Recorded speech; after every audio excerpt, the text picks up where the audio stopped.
Hello, everybody. This is Mr. Stoli in Las Vegas. Thank you so much for finding me on YouTube. I've got great news for all peace loving human beings on the planet Earth. In less than a week, Israel has done it. In less than a week, Israel has brought Iran almost to their knees.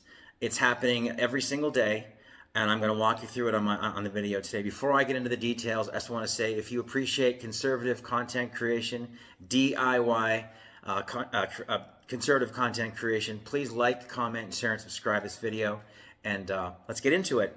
So Iran has been since the revolution, since 1979, Iran has been the largest state sponsor of terrorism around the planet Earth since 1979, and Israel unfortunately has been on the receiving end of those actions the most.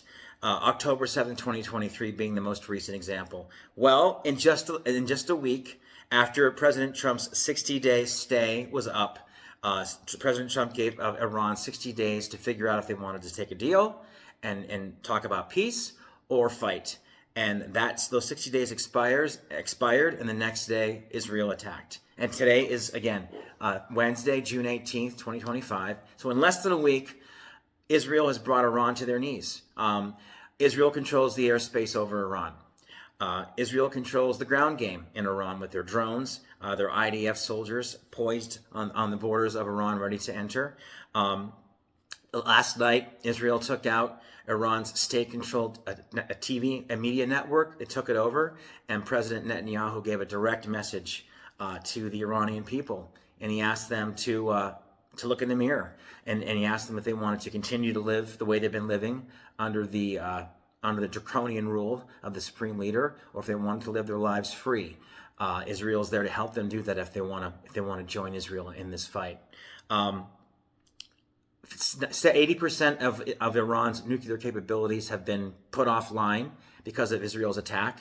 There's one large underground nuclear facility in Fordow that is fortified. It's about half a mile under the earth, surrounded by concrete, and that's why Israel has been asking the United States for the bunker buster bomb that would easily demolish that nuclear facility.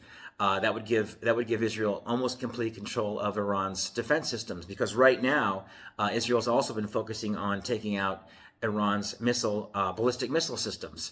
Over the years, Iran's been developing their long-range ballistic missile systems to be able to reach the United States, our European allies, our Gulf state allies, and of course Israel. Well, Israel's been focused on taking out those ballistic missile launchers, so that capacity has been reduced dramatically as well, but because of Israel. So essentially, in less than a week, Israel's brought Iran to its knees militarily, and the only thing that Iran has left is this one nuclear reactor buried under the ground in Fordow, that once President Trump gives Israel the okay to drop a bunker buster bomb on that, I think it's game over. And I think Iran will come to the peace table. And of course, President Trump has been saying again and again, as recently as yesterday on Air Force One, he is not interested in a ceasefire.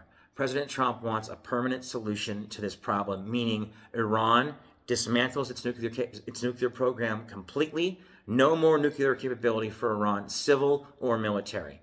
That's the only solution that Trump will accept at this point. Now, of course, this is a fluid situation. Things are changing, day by day, second by second. So what I'm saying now might change in a couple of days. But that's President Trump's stance as of today. And, of course, Israel backs Trump. Trump backs Israel. But I think it's incredible that a country the size of New Jersey, with 9.7 million people, has brought a country the size of Iran. Iran is bigger than every U.S. state except Alaska. And Iran has 91 million people in their country. And in less than a week, this small Israeli country has basically brought Iran to its knees. This attack's been planned for a long time, and the entire free world supports Israel in its efforts to stop Iran in its tracks. Russia has said publicly they will not support Iran. China as well will not support Iran. Iran's isolated.